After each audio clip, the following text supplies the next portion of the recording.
ποτέ μας και το ξέρεις. Έχεις πληρώσει την καρδιά σου από καιρό. Μάλλον της αρέσει μόνο σου να υποφέρεις. Δεν έχεις σβήσει η φωτιά σου απ' την καρδιά. Σιγά σιγά σαν το χέρι με καταστρέφει. Έχει από θέματα η μνήμη, η δίκαια μου.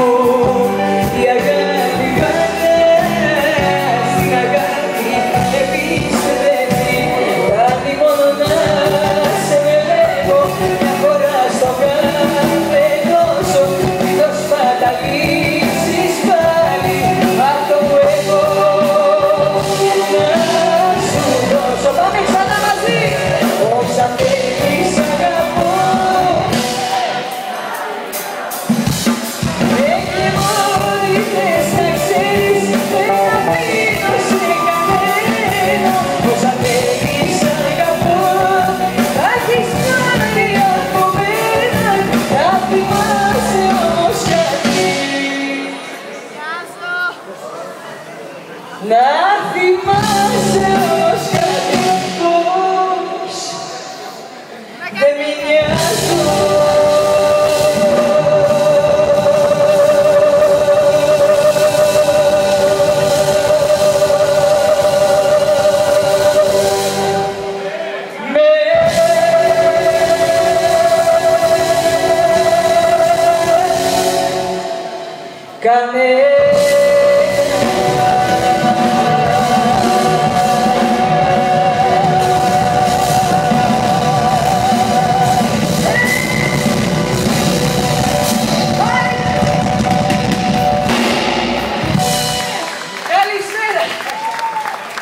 Καλησπέρα, καλώς ήρθατε. Καλά να περάσουμε και απόψε.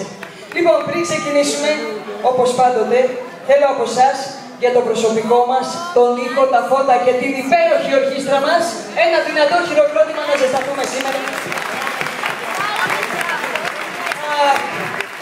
Και το επόμενο ερώτημα ποιο είναι, παιδιά? Αν υπάρχουνε αλήθισες, πρώτοι και καλύτερες.